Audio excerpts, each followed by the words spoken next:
मध्य प्रदेश के राज्यपाल श्रीमान मंगूभाई पटेल,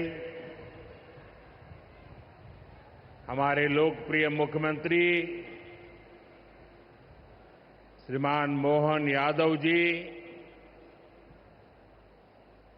टेक्नोलॉजी के माध्यम से हमारे साथ जुड़े हुए केंद्रीय मंत्री, इंदौर से तोखन साहू जी, दतिया से राम मोहन नायडू जी, सतना से मुरलीधर मोहोल जी, यहां मंच पर उपस्थित राज्य के उप मुख्यमंत्री जगदीश देवड़ा जी, राजेंद्र शुक्ला जी, लोकसभा में मेरे साथी बीडी शर्मा जी, अन्य मंत्रीगण, जनप्रतिनिधिगण और विशाल संख्या में आए हुए मेरे प्यारे भाई और बहनों, सबसे पहले मैं मां भारती को, भारत की मातृशक्ति को प्रणाम करता हूं।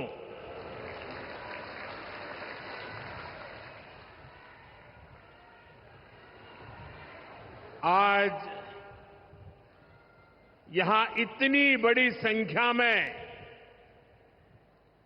माताएं, बहनें, बेटियां हमें आशीर्वाद देने आई हैं। मैं आप सभी बहनों के दर्शन पाकर धन्य हो गया हूं।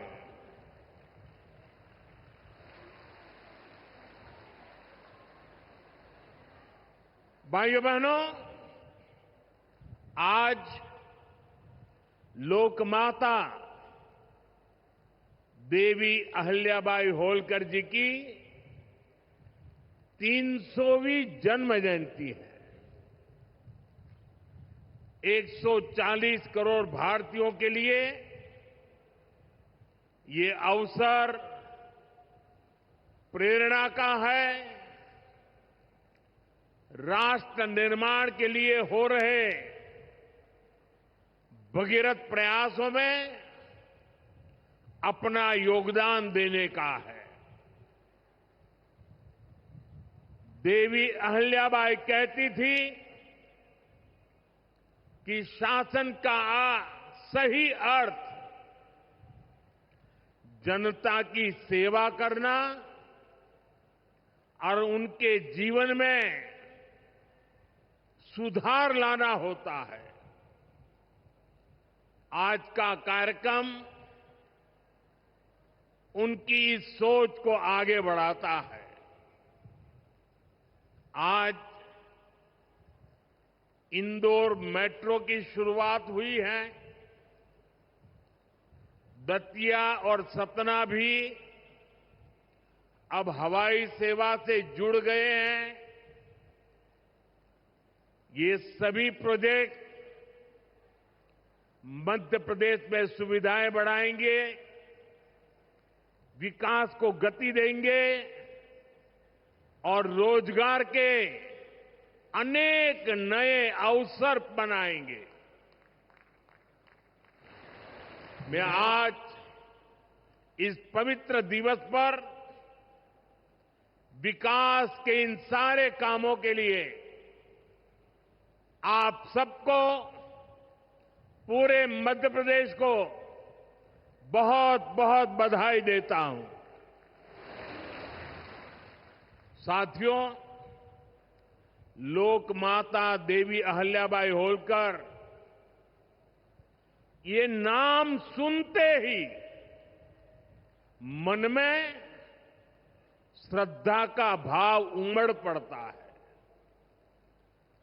उनके महान व्यक्तित्व के बारे में बोलने के लिए शब्द कम पड़ जाते हैं। देवी अहल्याबाई प्रतीक है कि जब इच्छा शक्ति होती है, दृढ़ प्रतिज्ञा होती है, तो परिस्थितियां कितने ही विपरीत क्यों न हो, परिणाम लाकर दिखाया जा सकता है। 250-300 साल पहले जब देश गुलामी की जंजीरों में जकड़ा हुआ था, उस समय ऐसे महान कार्य कर जाना कि आने वाली अनेक पीढ़ियां उसकी चर्चा करें, ये कहना तो आसान है, करना आसान नहीं था। साथियों, लोकमाता अहल्याबाई ने प्रभु सेवा और जन सेवा, इसे कभी अलग नहीं माना। कहते हैं वे हमेशा शिवलिंग अपने साथ लेकर चलती थी। उस चुनौतीपूर्ण कालखंड में एक राज्य का नेतृत्व कांटों से भरा ताज कोई कल्पना कर सकता है? कांटों से भरा ताज पहनने जैसा वो काम, लेकिन लोकमाता अहल्याबाई ने अपने राज्य की समृद्धि को नई दिशा दी। उन्होंने गरीब से गरीब को समर्थ बनाने के लिए काम किया। देवी अहल्याबाई भारत की विरासत की बहुत बड़ी संरक्षक थी। जब देश की संस्कृति पर, हमारे मंदिरों, हमारे तीर्थ स्थलों पर हमले हो रहे थे, तब लोक माता ने उन्हें संरक्षित करने का बीड़ा उठाया। उन्होंने काशी विश्वनाथ सहित पूरे देश में हमारे अनेकों मंदिरों का, हमारे तीर्थों का पुनर्निर्माण किया। और ये मेरा सौभाग्य है कि जिस काशी में लोक माता अहल्याबाई ने विकास के इतने काम किए, उस काशी ने मुझे भी सेवा का अवसर दिया है। आज अगर आप काशी विश्वनाथ महादेव के दर्शन करने जाएंगे तो वहां आपको देवी अहल्याबाई की मूर्ति भी वहां पर मिलेगी। साथियों, माता अहल्याबाई ने गवर्नेंस का एक ऐसा उत्तम मॉडल अपनाया जिसमें गरीबों और वंचितों को सबसे ज्यादा प्राथमिकता दी गई। रोजगार के लिए, उद्यम बढ़ाने के लिए उन्होंने अनेक योजनाओं को शुरू किया। उन्होंने कृषि और वन उपज आधारित कुटीर उद्योग और हस्तकला को प्रोत्साहित किया। खेती को बढ़ावा देने के लिए छोटी छोटी नहरों की जाल बिछाई, उसे विकसित किया। उस जमाने में आप सोचिए, 300 साल पहले जल संरक्षण को बढ़ावा देने के लिए उन्होंने कितने ही तालाब बनवाए। और आज तो हम लोग भी लगातार कह रहे हैं, कैच द रेन, बारिश के एक एक बूंद के पानी को बचाओ। देवी अहल्या जी ने 250-300 साल पहले हमें एक काम बताया था। किसानों की आय बढ़ाने के लिए उन्होंने कपास और मसालों की खेती को प्रोत्साहित किया। आज 250-300 साल के बाद भी हमें बार बार किसानों को कहना पड़ता है कि क्रॉप डाइवर्सिफिकेशन बहुत जरूरी है। हम सिर्फ धान की खेती करके या गन्ने की खेती करके अटक नहीं सकते। देश की जरूरतों को, सारी चीजों को हमें डाइवर्सिफाई करके उत्पादित करना चाहिए। उन्होंने आदिवासी समाज के लिए, गुमंतु टोलियों के लिए खाली पड़ी जमीन पर खेती की योजना बनाई है। ये मेरा सौभाग्य है कि मुझे एक आदिवासी बेटी, आज जो भारत के राष्ट्रपति पद पर विराजमान है, उनके मार्गदर्शन में मेरे आदिवासी भाई बहनों की सेवा करने का मौका मिला है। देवी अहल्या ने विश्व प्रसिद्ध माहेश्वरी साड़ी के लिए नए उद्योग लगाए और बहुत कम लोगों को पता होगा कि देवी अहल्या जी हुनर की पारखी थी और वो जूनागढ़ से, गुजरात में जूनागढ़ से कुछ परिवारों को माहेश्वर लाई और उनको साथ जोड़ करके आज से 250-300 साल पहले ये माहेश्वरी साड़ी का काम आगे बढ़ाया, जो आज भी अनेक परिवारों का वो गहना बन गया है और जिससे हमारे बुनकरों को बहुत फायदा हुआ। साथियों, देवी अहल्याबाई को कई बड़े सामाजिक सुधारों के लिए भी हमेशा याद रखा जाएगा। आज अगर बेटियों की शादी की उम्र की चर्चा करें तो हमारे देश में कुछ लोगों को सेक्युलरिज्म खतरे में दिखता है। उनको लगता है ये हमारे धर्म के खिलाफ है। ये देवी अहल्या जी देखिए, मातृशक्ति के गौरव के लिए उस जमाने में बेटियों की शादी की उम्र के विषय में सोचती थी। उनकी खुद की शादी छोटी उम्र में हुई थी, लेकिन उनको सब पता था कि बेटियों के विकास के लिए कौन सा रास्ता होना चाहिए। ये देवी अहल्या जी थी, उन्होंने महिलाओं का भी संपत्ति में अधिकार हो, जिन स्त्रियों के प्रति की असमय मृत्यु हो गई हो वो फिर विवाह कर सके।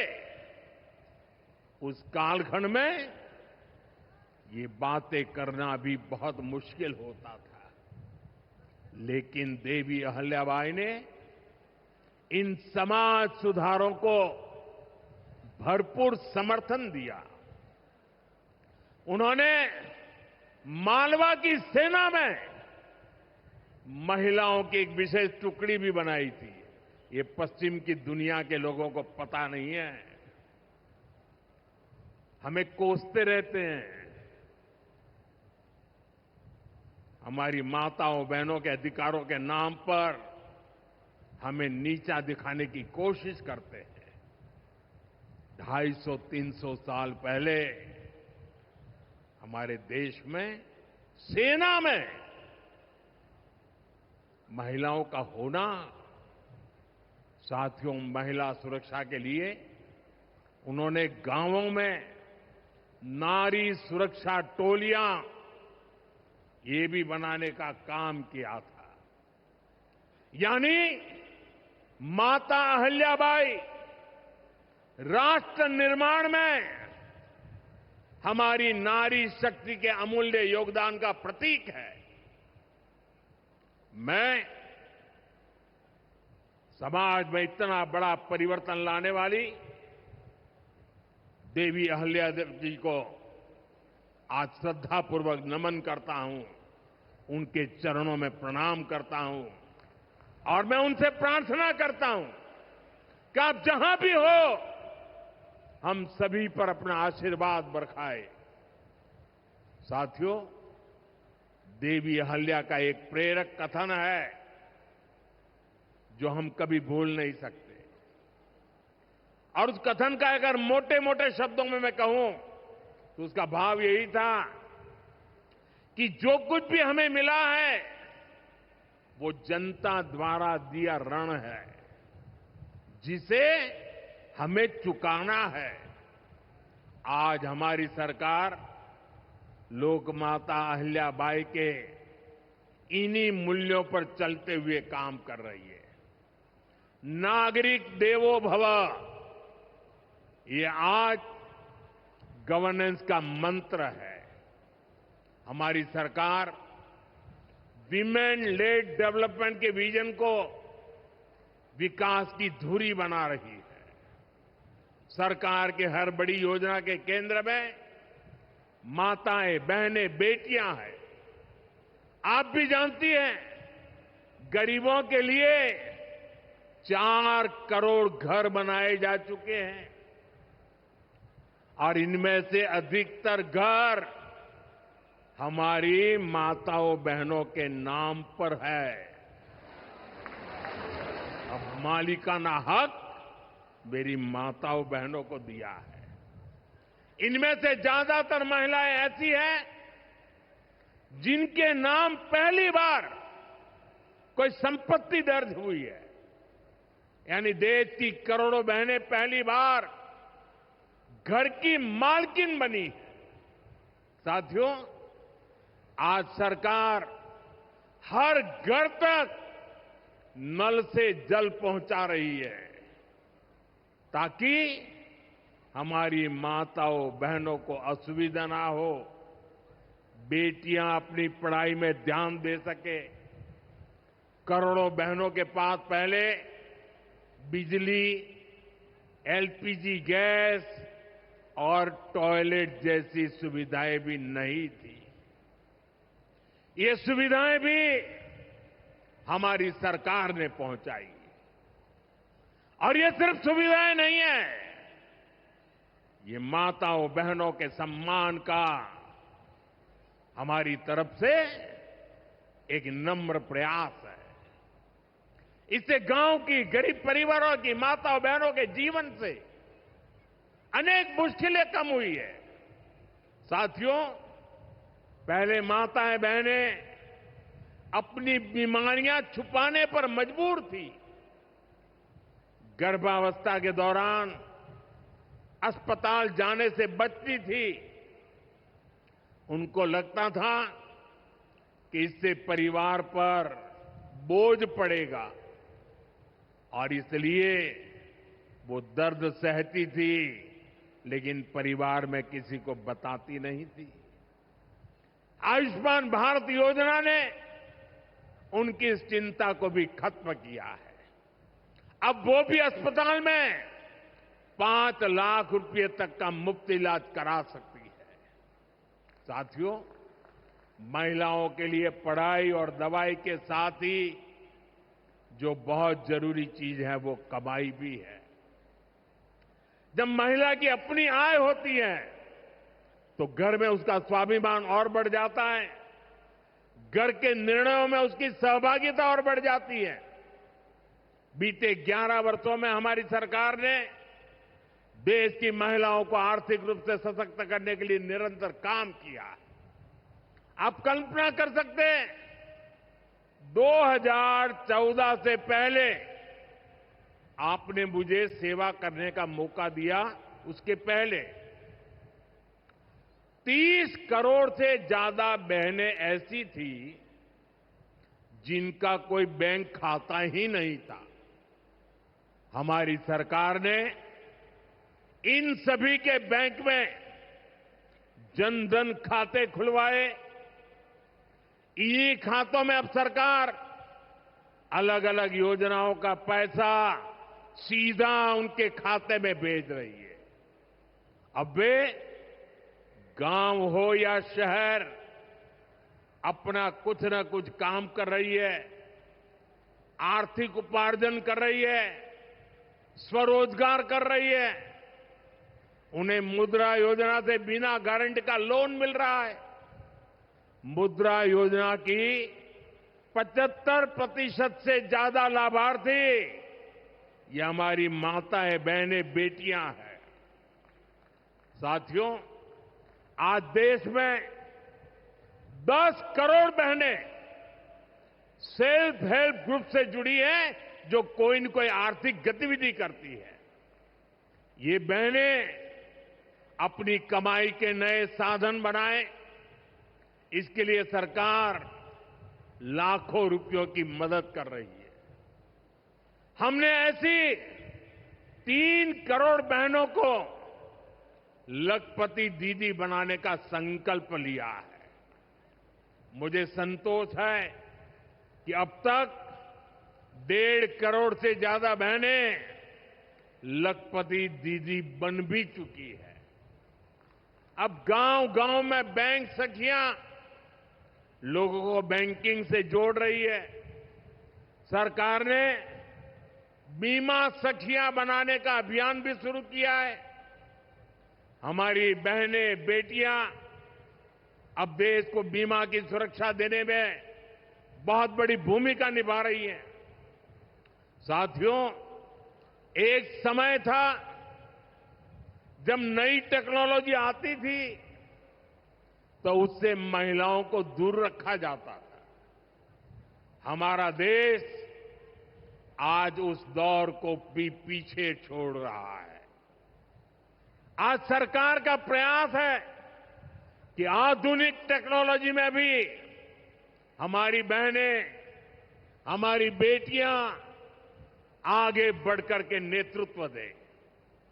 अब जैसे आज खेती में ड्रोन क्रांति आ रही है, इसको हमारी गांव की बहनें ही नेतृत्व दे रही है।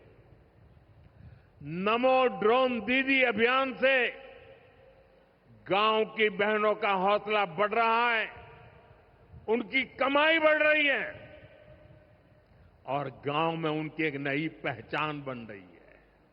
साथियों, आज बहुत बड़ी संख्या में हमारी बेटियां वैज्ञानिक बन रही है, डॉक्टर, इंजीनियर और पायलट बन रही है।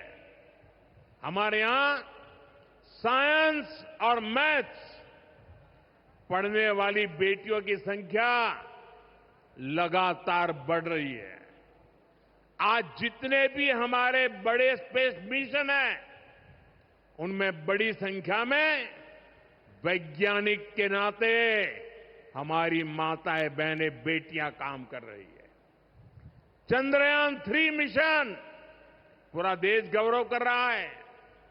चंद्रयान 3 मिशन में तो 100 से अधिक महिला वैज्ञानिक और महिला इंजीनियर शामिल थी। ऐसे ही जमाना स्टार्टअप का है। स्टार्टअप के क्षेत्र में भी हमारी बेटियां अद्भुत काम कर रही है। देश में लगभग 45% स्टार्टअप की, उसमें कम से कम एक डायरेक्टर कोई न कोई हमारी बहन है, कोई न कोई हमारी बेटी है, महिला है। और ये संख्या लगातार बढ़ रही है। साथियों, हमारा प्रयास है कि नीति निर्माण में बेटियों की भागीदारी लगातार बढ़े। बीते 1 दशक में इसके लिए एक के बाद एक अनेक कदम उठाए गए हैं। हमारी सरकार में पहली बार पूर्णकालिक महिला रक्षा मंत्री बनी। पहली बार देश की वित्त मंत्री एक महिला बनी। पंचायत से लेकर पार्लियामेंट तक महिलाओं की संख्या लगातार बढ़ रही है। इस बार 75 सांसद महिलाएं हैं, लेकिन हमारा प्रयास है कि ये भागीदारी और बढ़े। नारी शक्ति वंदन अधिनियम के पीछे भी यही भावना है। सालों तक इस कानून को रोका गया, लेकिन हमारी सरकार ने इसे पारित करके दिखाया। अब संसद और विधानसभाओं में महिला आरक्षण पक्का हो गया है। कहने का अर्थ ये है कि भाजपा सरकार बहनों बेटियों को हर स्तर पर, हर क्षेत्र में सशक्त कर रही है। साथियों, भारत संस्कृति और संस्कारों का देश है और सिंदूर ये हमारी परंपरा में नारी शक्ति का प्रतीक है। राम भक्ति में रंगे हनुमान जी भी सिंदूर को ही धारण किए हुए हैं। शक्ति पूजा में हम सिंदूर का अर्पण करते हैं और यही सिंदूर अब भारत के शौर्य का प्रतीक बना है।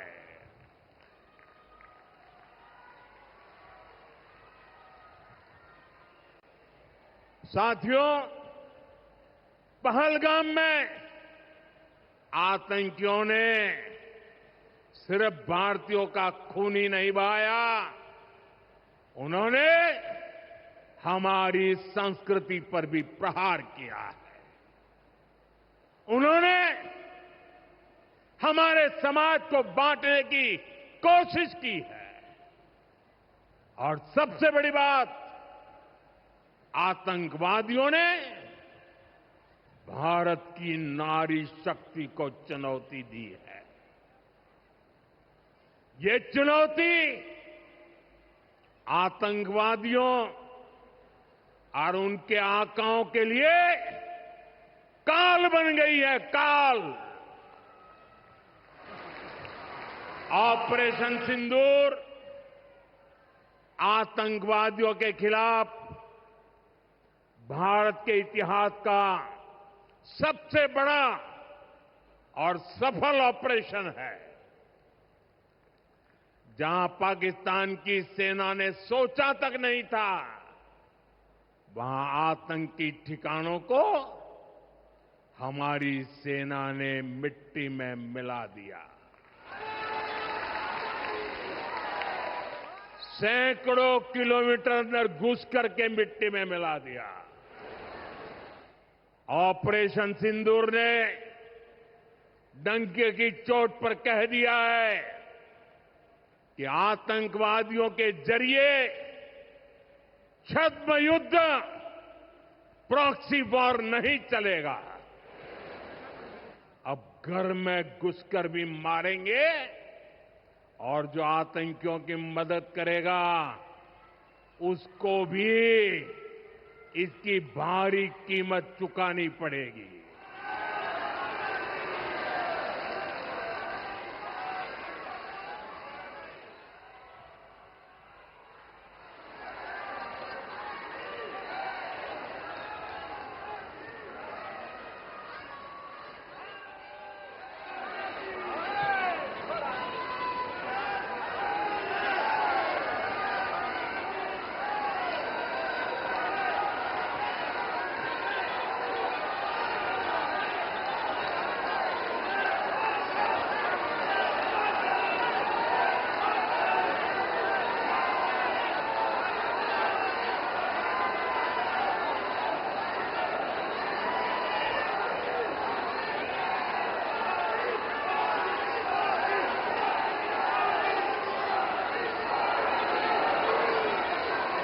अब भारत का एक एक नागरिक कह रहा है,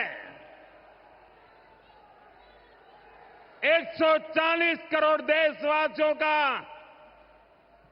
बुलंद आवाज कह रहा है, अगर अगर तुम गोली चलाओगे तो मान के चलो गोली का जवाब गोले से दिया जाएगा।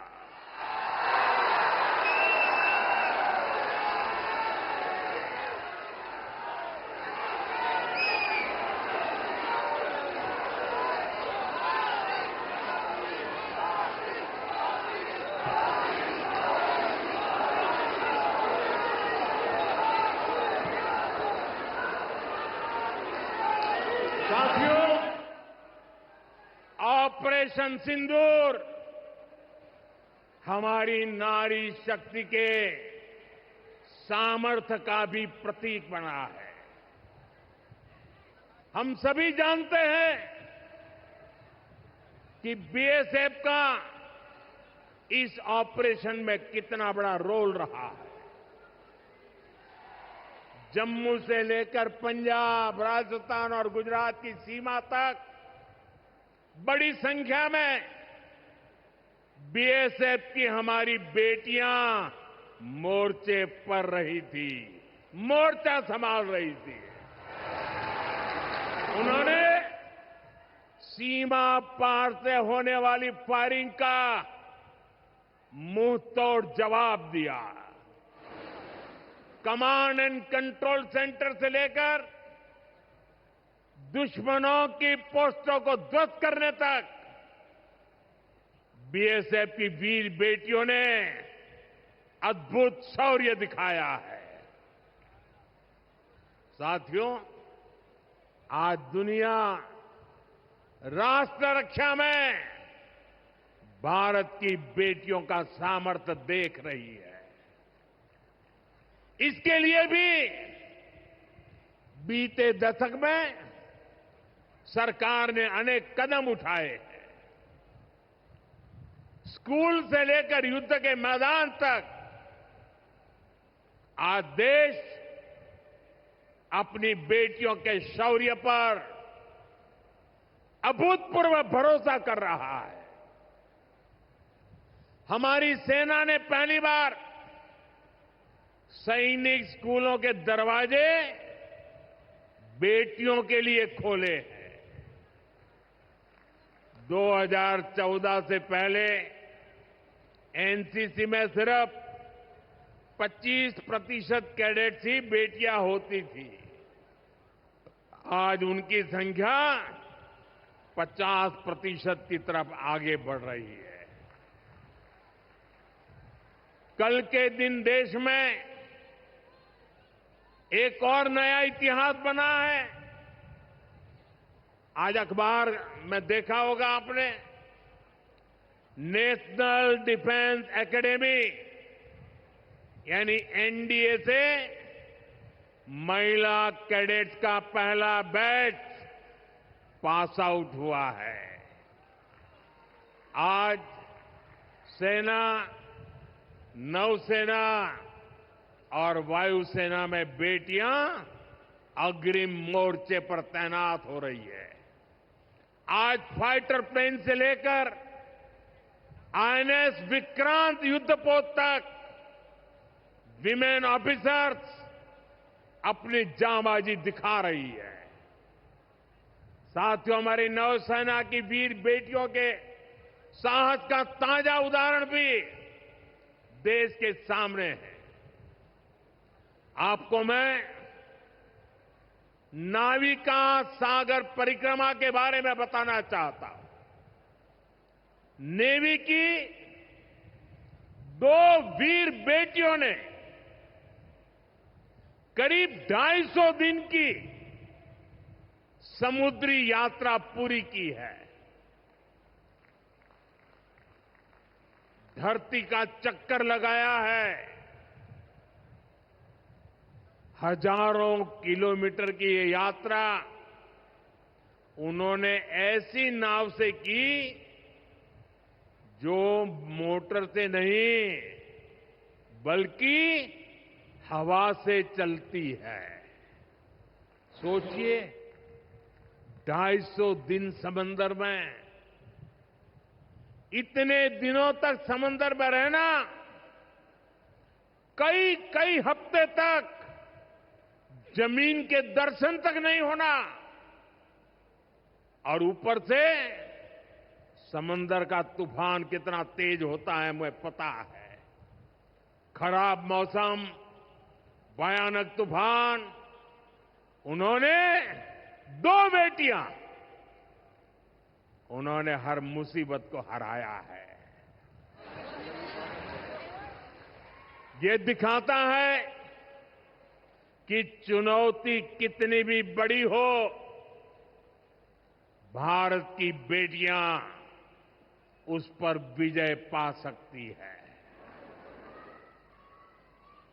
साथियों, नक्सलियों के खिलाफ ऑपरेशन हो या फिर सीमा पार का आतंक हो, आज हमारी बेटियां भारत की सुरक्षा की ढाल बन रही है।